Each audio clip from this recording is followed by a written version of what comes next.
Hello everyone, welcome to बाइन edutech class.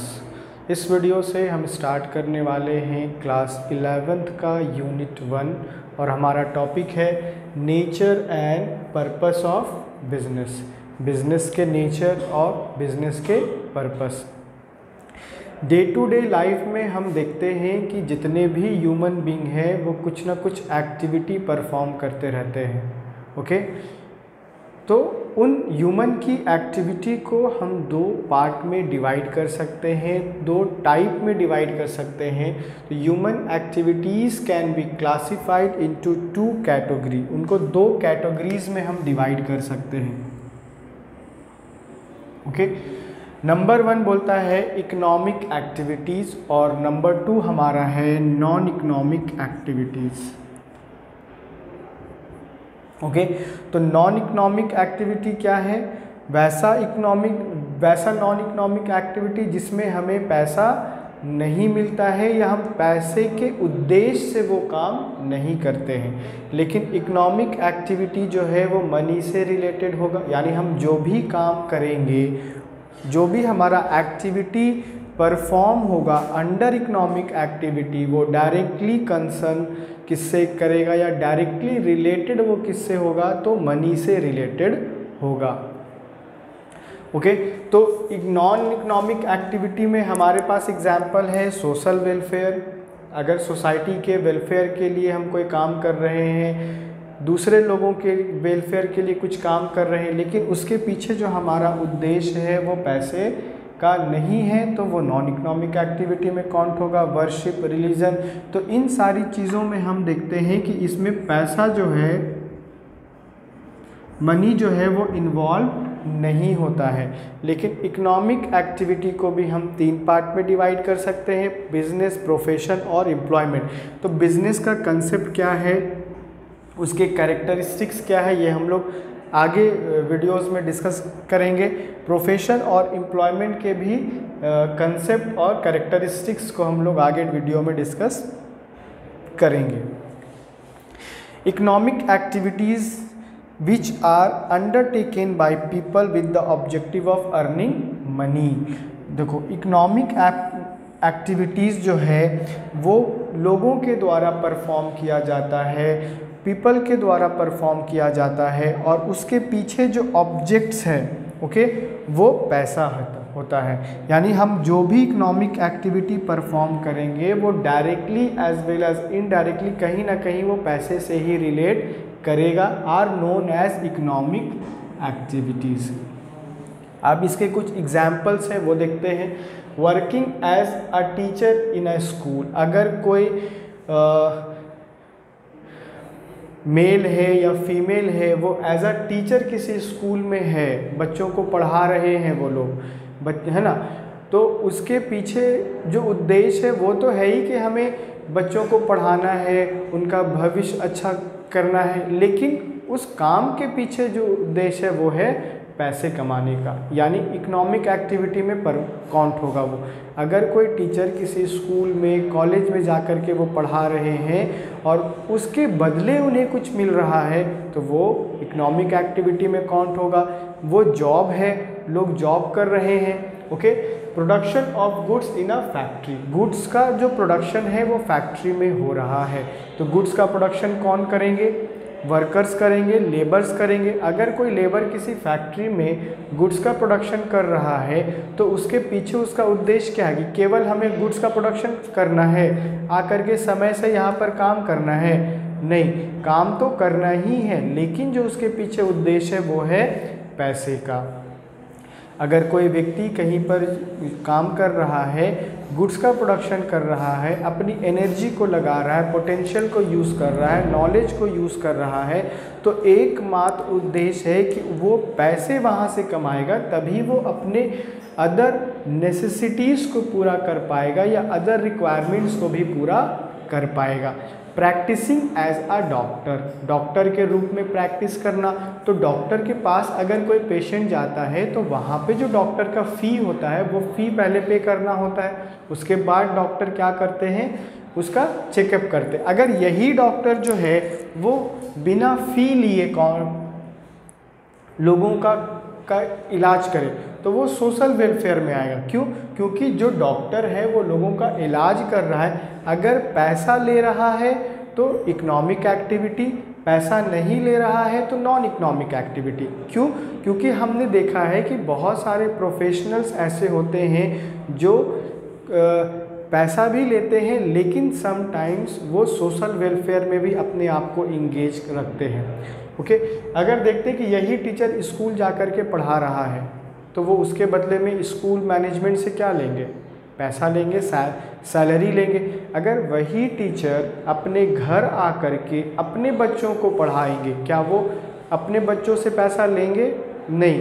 तो अगर हम एज अ टीचर स्कूल में पढ़ा रहे हैं तो उसके बदले हमें सैलरी मिल रहा है, लेकिन अगर वही टीचर के अपने घर में जा कर के अपने बच्चों को पढ़ाएगा तो क्या वो उसके बदले में सैलरी लेगा? नहीं। तो वो नॉन इकोनॉमिक एक्टिविटी में काउंट हो जाएगा और ये हमारा इकोनॉमिक एक्टिविटी में काउंट हो जाएगा।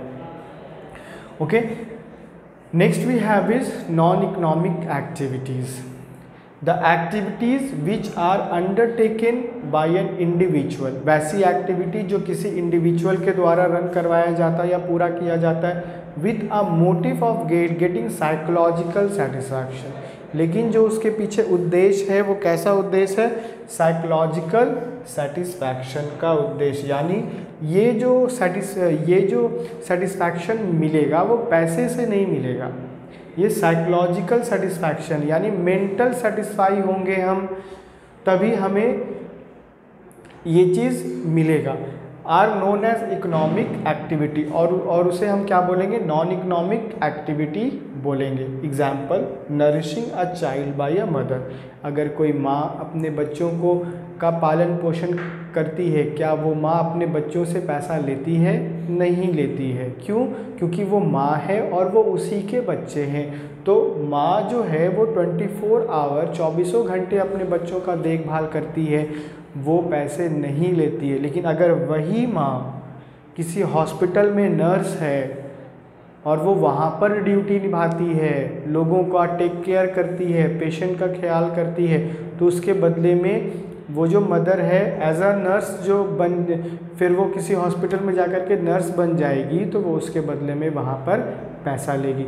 लेकिन जब वही नर्स घर आकर के माँ का रोल निभाएगी, बच्चों को नरिश करेगी, तो उस समय वो बच्चों से पैसा नहीं लेगी।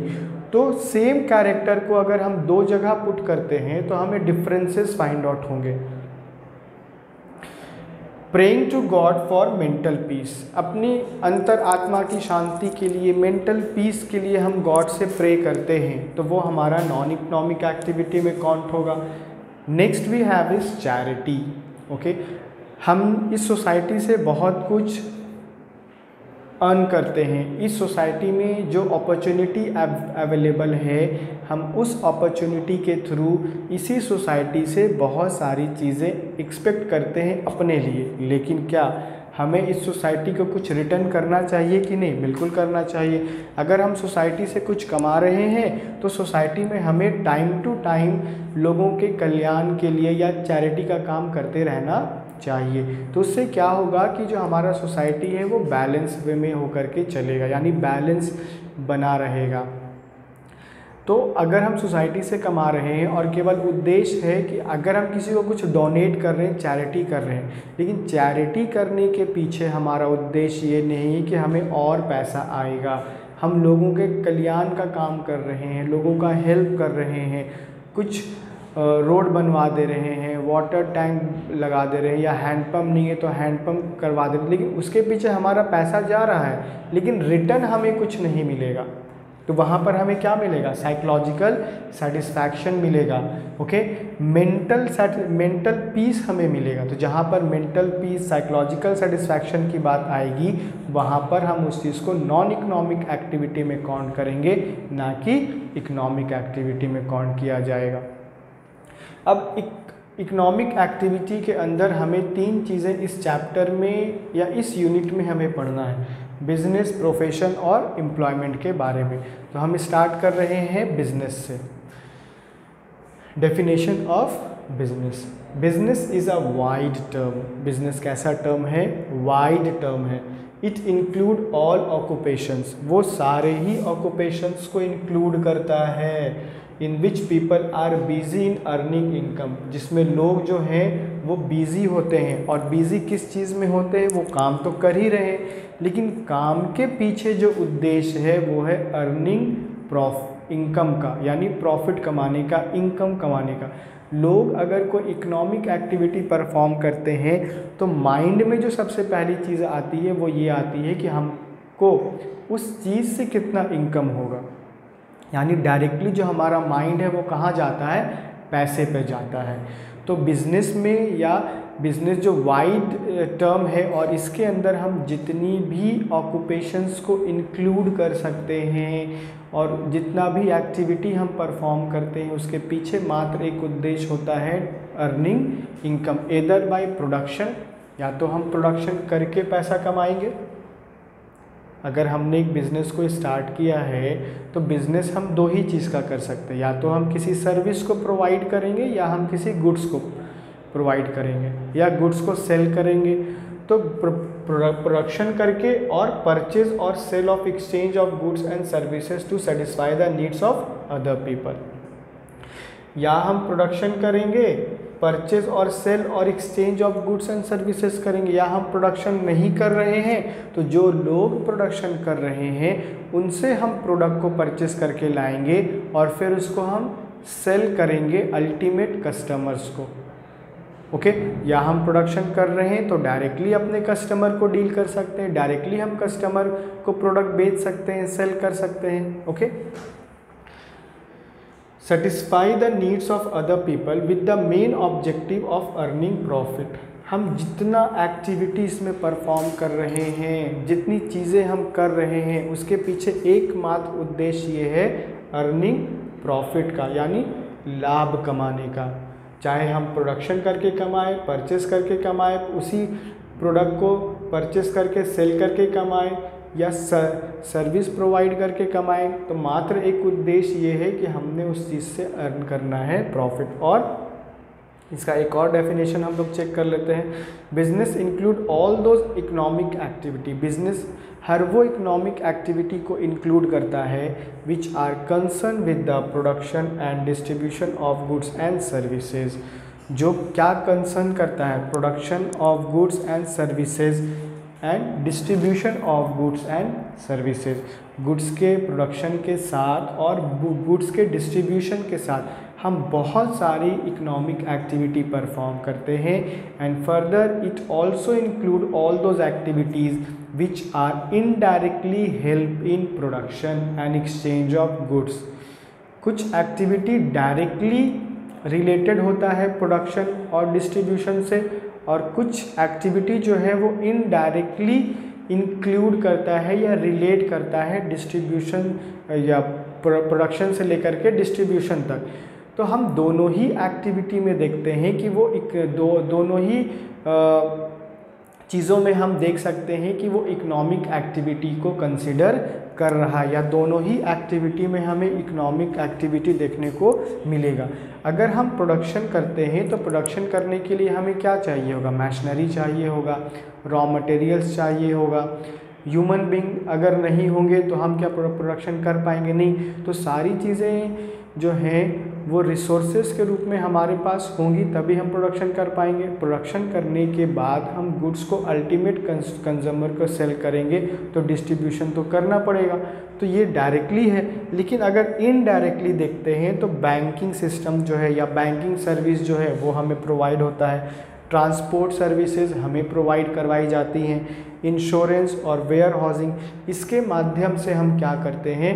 अपने प्रोडक्शन किए हुए प्रोडक्ट को अल्टीमेट कस्टमर को सेल करते हैं। बैंकिंग क्या करता है? हमें फाइनेंशियल सपोर्ट करता है। बैंक हमें अगर पैसे की आवश्यकता है बिजनेस को, तो बैंक क्या करेगा?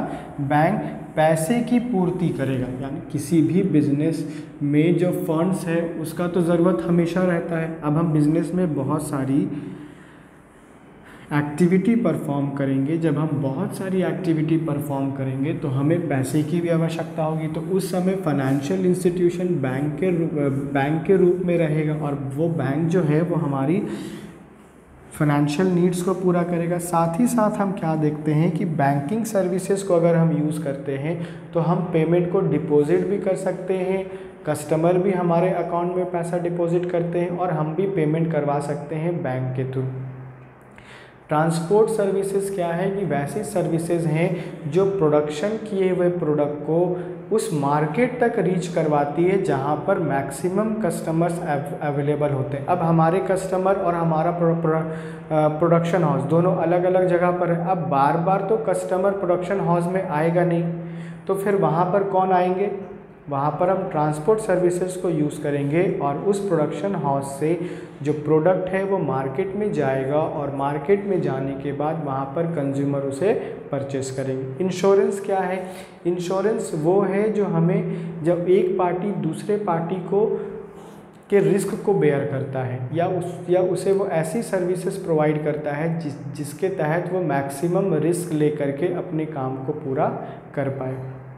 वेयर हाउस में हम क्या करते हैं कि प्रोडक्शन किए हुए प्रोडक्ट को स्टोर करते हैं तब तक जब तक उसका डिमांड मार्केट में या होलसेलर और रिटेलर के द्वारा नहीं किया जाएगा। जब तक उनके द्वारा किया जाएगा तभी हम क्या करेंगे, उस वेयर हाउस से उस प्रोडक्ट को उस जगह पर हम लोग रीच करवाएंगे। Next we have is characteristics या नेचर ऑफ बिजनेस। बिजनेस के कैरेक्टरिस्टिक्स और बिजनेस के नेचर के बारे में अब हम लोग डिस्कस करेंगे। Number 1 is an economic activity. Business का जो नेचर है वो कैसा है? इकोनॉमिक एक्टिविटी वाला नेचर है, यानी हम इसमें जो भी एक्टिविटी परफॉर्म करेंगे वो इकोनॉमिक एक्टिविटी होगा, ना ही कि नॉन इकोनॉमिक एक्टिविटी। यानी हम जो भी परफॉर्मेंस इसमें करेंगे या जो भी हम काम करेंगे वो डायरेक्टली रिलेटेड पैसे से होगा, यानी हम उसको पैसे से क्या कर सकते हैं, कैलकुलेट कर सकते हैं। Business is an economic activity. Business कैसा एक्टिविटी है? तो इकोनॉमिक एक्टिविटीज़ है। It means the exchange of goods and services. अब हम बिजनेस में क्या करेंगे, किसी भी गुड्स को या किसी भी सर्विसेज को एक्सचेंज करेंगे with the purpose of earning money, और उसके पीछे जो हमारा उद्देश्य होगा वो क्या होगा, पैसे कमाने का होगा। यानी हम बिजनेस में जितनी भी एक्टिविटी को परफॉर्म करेंगे गुड्स और सर्विसेज को एक्सचेंज करने के लिए, उसके पीछे जो हमारा उद्देश्य होगा वो पैसे कमाने का होगा। यानी हम अगर प्रोडक्शन भी करेंगे तो पर्पस पैसे कमाने का होगा, और प्रोडक्शन करने के बाद अगर हम प्रोडक्ट को सेल करेंगे तब भी हमारा उद्देश्य जो है वो पैसे कमाने का ही होगा। Next we have is point number 2, sale और exchange of goods and services. Goods and services को सेल और एक्सचेंज किया जाएगा, लेकिन इसके पीछे भी जो हमारा उद्देश्य है वो इकोनॉमिक एक्टिविटी है। बिजनेस इन्वॉल्व सेल और एक्सचेंज। बिजनेस किसके बीच में कैसे इवॉल्व करता है, सेल और एक्सचेंज के ऑफ गुड्स एंड सर्विसेज। इसमें क्या हम करेंगे, गुड्स एंड सर्विसेज इसमें इन्वॉल्व होंगे। द प्रोडक्शन ऑफ गुड्स और services for self consumption is not business. अगर हम सेल्फ कंजम्पशन के लिए, यानी खुद हमने किसी प्रोडक्ट का प्रोडक्शन किया है और करने के बाद हम उसे खुद कंज्यूम कर ले, तो वो बिज़नेस में इंक्लूड नहीं होगा, वो इकोनॉमिक एक्टिविटी नहीं कहलाएगा। यानी सेल्फ कंजम्पशन को हम बिज़नेस में इंक्लूड नहीं करते हैं। सेल्फ कंजम्पशन करने के बाद हम ये बोल दें कि हमने खुद से इतना कमाया या खुद हमको मेंटल सेटिस्फैक्शन मिल गया, तो मेंटल पीस मिलना या साइकोलॉजिकल सेटिस्फैक्शन मिलना ये नॉन इकोनॉमिक एक्टिविटी में इंक्लूड होता है, ना ही कि इकोनॉमिक एक्टिविटी में इंक्लूड होता है। इकोनॉमिक एक्टिविटी में हम उसको इंक्लूड करेंगे जिससे हम पैसे से जिसको हम इवैल्यूएट कर पाएँ, कैलकुलेट कर पाए। अब सेल्फ कंजम्पशन को कैसे हम कैलकुलेट करेंगे, बिल्कुल नहीं करेंगे। तो सेल्फ कंजम्पशन करेंगे वो बिजनेस में इंक्लूड नहीं होगा। ये क्लियर बोलता है the production of goods and services. हम उस गुड्स का प्रोडक्शन कर रहे हैं या उस सर्विस को प्रोवाइड कर रहे हैं जिसको खुद हम यूज़ करेंगे या खुद कंज्यूम करेंगे, इज़ नॉट बिजनेस। हम उसे बिजनेस नहीं बोल सकते। बिजनेस हम कब बोलेंगे, जब हम प्रोडक्शन करने के बाद मार्केट में जा कर के अदर पीपल को या कंज्यूमर को वही प्रोडक्ट सेल करेंगे या वही सर्विस प्रोवाइड करेंगे और उसके बदले में वो हमें कुछ ना कुछ पे ज़रूर करेंगे, वो हमें पैसा देंगे। तो हम वहाँ पर बाइंग एंड सेलिंग का चीज़ कर रहे हैं, ओके, सेल और एक्सचेंज हो रहा है, तो वो इकोनॉमिक एक्टिविटी में इंक्लूड होगा और वो बिजनेस भी कहलाएगा। सेल्फ कंजम्पशन किसी भी, चाहे हम सर्विस या गुड्स के बारे में बात करें, वो बिजनेस में इंक्लूड नहीं होगा। Next we have is point number 3, production और procurement of goods and services. Enterprises either manufacture goods, it deal or in acquires from producers to be further sold to the consumer or user। देखो, production का मतलब क्या हुआ कि हम किसी एक प्रोडक्ट को बना रहे हैं, प्रोडक्शन कर रहे हैं, हमने उसके लिए रॉ मटेरियल परचेस किया है, हमने उसके लिए मशीनरी परचेस किया है, लेबर्स को हायर किया है, एक प्लानिंग के तहत हमने एक प्रोडक्ट का प्रोडक्शन किया है, ओके। तो अगर एक मैन्युफैक्चरर खुद वो काम करेगा तो वो प्रोडक्शन कर रहा है, लेकिन अगर एक व्यक्ति है उसने प्रोडक्शन नहीं किया है, क्या वो बिज़नेस कर सकता है? बिल्कुल कर सकता है। कैसे करेगा वो बिज़नेस?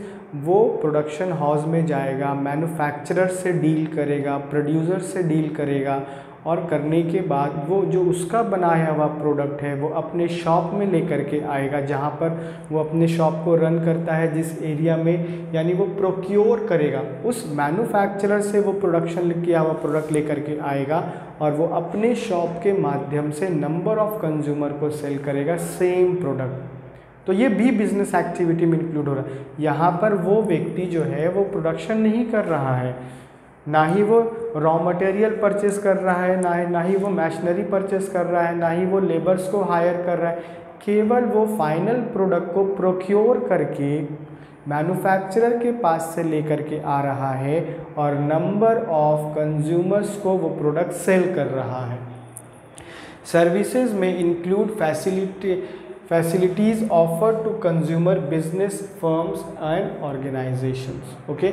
ऐसे हम डे टू डे लाइफ में देखते रहते हैं कि जो हमारे घर के पास जितनी भी शॉप्स हैं या जो लोग बिज़नेस रन करते हैं वहाँ पर वो प्रोडक्शन नहीं करें। फॉर एग्जांपल अगर हम मोबाइल के बारे में बात करें तो हमारे घर के पास बहुत सारे ऐसे मोबाइल स्टोर्स हैं जहाँ से हम मोबाइल को परचेस करते हैं और भी दूसरे कस्टमर आकर के वो उस दुकान में या उस मोबाइल के शॉप में मोबाइल को परचेस करते हैं। क्या वो मोबाइल का शॉप वाला मोबाइल को बना रहा है? नहीं बना रहा है। वो उसने अपने शॉप में अलग अलग ब्रांड के मोबाइल रखे हुए हैं या अलग अलग कंपनी का मोबाइल उसने अपनी दुकान में रखा हुआ है, तो वो वहाँ पे प्रोडक्शन नहीं कर रहा, प्रोक्योर करके ला रहा है, लेकिन प्रोडक्शन उसका कहीं और हो रहा है। तो एक डिस्ट्रीब्यूशन चेन होता है कि जिसके तहत हम अपने प्रोडक्ट को उस चेन के माध्यम से फाइनल कस्टमर तक रीच करवाते हैं, okay. Next we have is point number 4, dealing in goods और services on a regular basis. अगर हम कोई भी बिज़नेस को चलाते हैं तो वो हमेशा चलने वाला होना चाहिए, यानी कंटिन्यूअस वो काम करे, रेगुलर बेसिस पर काम करे। वन टाइम ट्रांजैक्शंस को हम या वन टाइम ट्रांजैक्शन को हम बिज़नेस में इंक्लूड नहीं कर सकते। अगर हमने आज एक ट्रांजैक्शन किया है और उसके बाद हमने फिर कभी ट्रांजैक्शन नहीं किया, फिर 1 साल के बाद हम वो ट्रांजैक्शन करेंगे, क्या वो बिज़नेस में इंक्लूड होगा? नहीं होगा, क्योंकि बिज़नेस ये बोलता है कि अगर आप कोई भी काम कर रहे हो वो रेगुलर बेसिस पर होना चाहिए। अगर आप किसी प्रोडक्ट को सेल कर रहे हो तो वो भी रेगुलर होना चाहिए। आप किसी प्रोडक्ट को मैन्युफैक्चर कर रहे हो, प्रोडक्शन कर रहे हो, तो वो भी रेगुलर होना चाहिए, ना कि वन टाइम होना चाहिए। और इसी के तहत हम सर्विस को भी देख सकते हैं। अगर कोई व्यक्ति किसी सर्विस को प्रोवाइड करता है तो वो रेगुलर होना चाहिए।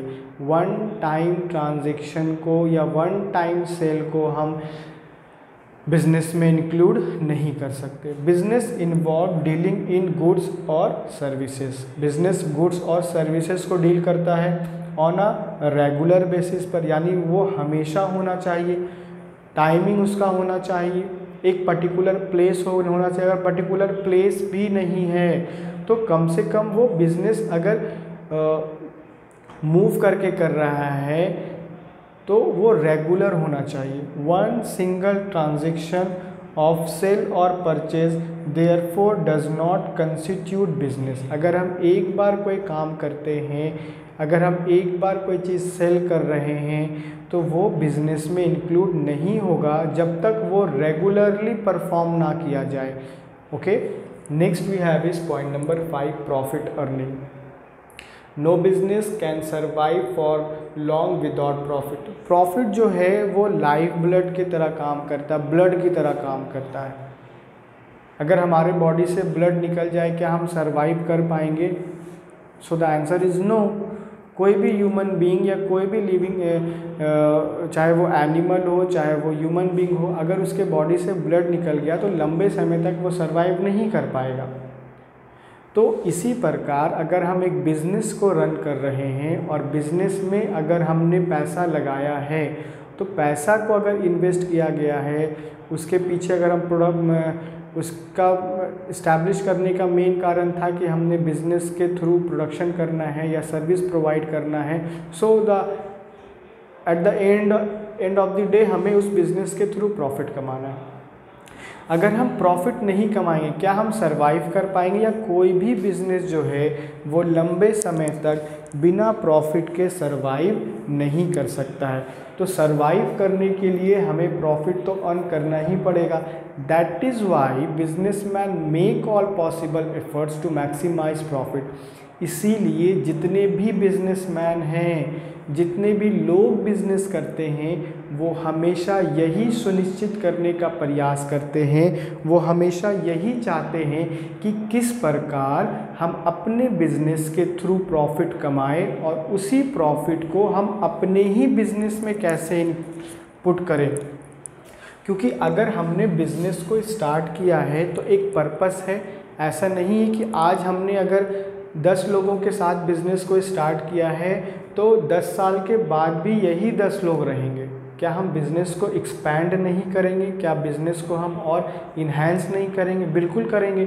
समय के साथ अगर हम अपने बिज़नेस को बढ़ाएंगे नहीं, डेवलप नहीं करेंगे, इन्हेंस नहीं करेंगे, क्या हम मार्केट के रिक्वायरमेंट को पूरा कर पाएंगे? नहीं। तो बिज़नेस को अगर डेवलप करना है तो उसके लिए प्रॉफिट चाहिए, बिज़नेस को सरवाइव भी करना है तो उसके लिए भी प्रॉफिट चाहिए। अगर हमारे अंडर कुछ लेबर्स काम कर रहे हैं तो क्या वो बिना सैलरी के काम करेंगे? उनको तो सैलरी टाइम पर चाहिए।